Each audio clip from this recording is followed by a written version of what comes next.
Welcome back to another episode of Make It Safe Okanagan. I'm very excited to have two ladies zooming in into studio today. I have Heidi and Doris from the Manufacturing Safety Alliance of BC. Welcome to you both. Thank you for zooming in. Thank Thank you you. very much for having us. Maybe if we can start off, maybe if each of you can introduce yourself, your role at the association, that would be helpful. Should we start Sure. with you, Doris? Sure. So I'm Doris Tommen. I'm the Director of Health and Safety Services for the Manufacturing Safety Alliance of BC. Welcome. Heidi? Hi, I'm Heidi Hare, and I'm the Senior Safety Advisor based out of Kelowna. And I'm very excited to be here and tell you all about Make It Safe. And hopefully, we'll see some of your viewers at the conference. Excellent. So, for those new to Make It Safe, can you tell me, remind the viewers again what this event is and why it was created? For sure.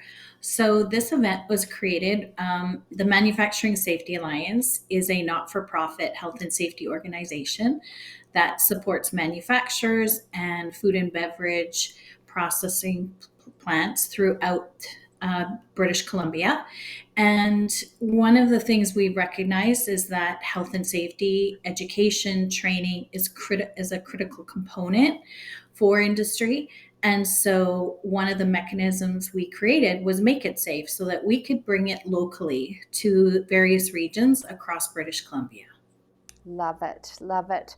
So, as it pertains to the education component, maybe you can share with us why ongoing safety education is so crucial and critical in manufacturing and related industries.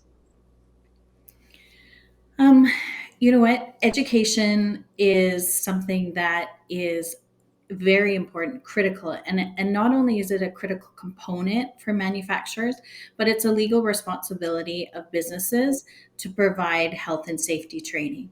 So we provide this and we make it a priority because we want to ensure that manufacturers, leaders, supervisors, managers have the education and the tools they need to train their workers so that workers can go home safely at the end of the day. Absolutely, absolutely needed. How has safety challenges evolved over the recent years, especially with new technology or automations in place? I'm sure it's changed Mhm. significantly.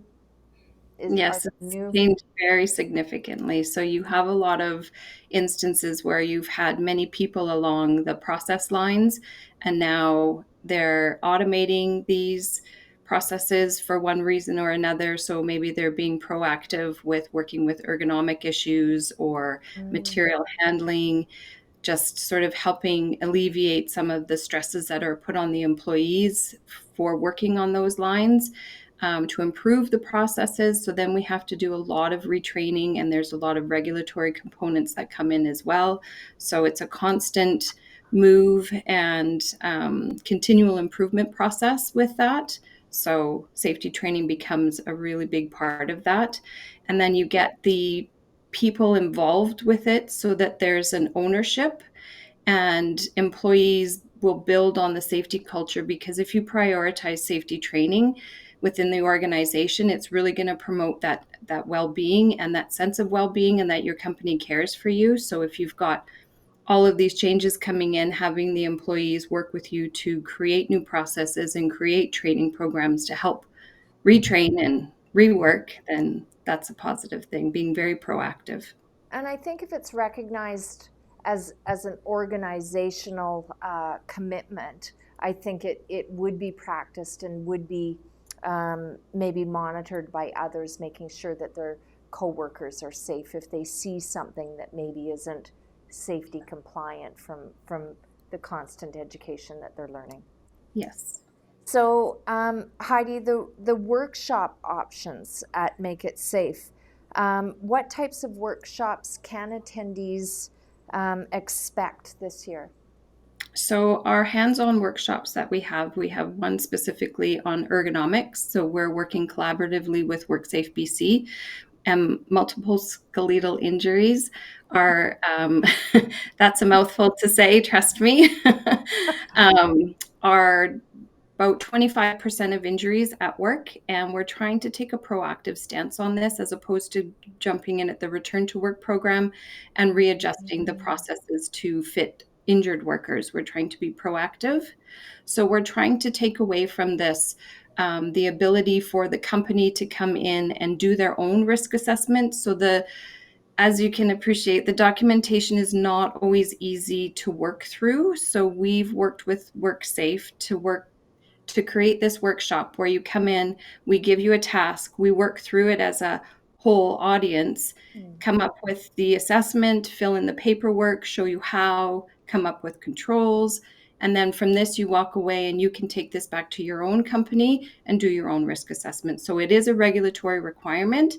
The addition to this is that you have the joint committee, this joint health and safety committee, involved heavily in this. And it is a requirement to have them involved in the assessments, in the implementation, and in the rollout of any controls that come up. So you're getting a lot of bang for your buck in that workshop. We also have a crane and rigging session that is a fantastic session. I just sat in on it in our Vancouver Island Make It Safe that we just had a couple of weeks ago. And it was very, very informative. So we know that WorkSafe has had a focus as well on cranes. So not a lot of our manufacturing facilities have the large cranes that are on construction, but we do have smaller cranes that move equipment and material around, and rigging is a big component of that. So it's very, very hands-on as well, and excellent speaker as well. So those are two of the big workshops that we have. And then we have all of our leadership and keynote speakers and just a great amount of people coming in and sharing their stories and experiences with everyone. So it's an excellent networking opportunity as well as an educational opportunity. So are the workshops and the keynotes and the speakers, are they for different levels of employment or different levels of roles in the company? Is this event to management only, or is it? Definitely not. Yeah. The topics that we ensure that we have a wide array of topics so that it can be applicable to leaders, workers, joint, as Heidi mentioned, joint health safety committees, supervisors, managers. We really want it all encompassing, and that's our purpose, to ensure that everyone from the businesses can participate and take something away that will help them in their roles and what they do. Frontline workers, supervisors, entrepreneurs, like 1-2 person. Okay. What are some of the most valuable takeaways attendees will leave with after this workshop or event? I'm going to say that the line that I use in the workshop is, you have to learn to fish. You have to fish to survive. You have to get that. I'm going to teach you how to fish. I'm going to show you what kind of lure to use and what kind of rod to use and everything, give you the tools you need to do to catch that fish. And then you're going to go out and keep catching that fish. So they have to do this. It is a WorkSafe requirement. And we'll walk you through the process so that you figure it out and it makes it a little bit easier. And then at the end of the day, when you have all this stuff, you have them SABC's contact information. You go, okay, what did Heidi say to do this? What did we all say that we have to get done? And you can reach back to us, and we're always here to help. So Amazing. because we can't do it all on our own. So where and when is the Make It Safe event here in the Okanagan? It is next Thursday, April 10th, at the Coast Capri Hotel in Kelowna. And then sorry, go ahead. To register, or how do they sign up?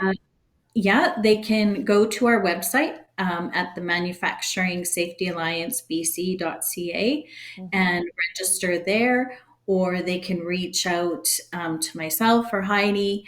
I'm sure our contact information is available too. So yeah, definitely looking forward to, connecting with industries throughout the Okanagan. That's wonderful. And will you both be at the event? Heidi, you'll We, be at the event? yes, Wonderful. he's Uh, doing a workshop, and I'll be at the registration desk and networking with business leaders, and we've got a wide, like as we mentioned, we have a wide range of industries coming, so it's not just one sector; it's for everybody. Wonderful. Is there anything I missed asking you or anything that you'd like to share or a closing statement you'd like to share to the listeners? I no, just that we, feel very fortunate that we can put on such a conference, and we do these throughout British Columbia because we really feel it's critical that we provide this training and this knowledge and this transference, I guess, of knowledge to workers, leaders, and everyone in the workplaces so that they can gain this knowledge and, just, I guess, a recognition of what it means to be safe in the workplace and how critical it is. Yeah. Doris, Heidi, thank you so much for joining. And I look forward to hearing how amazing the event was. All right. Thank you so much.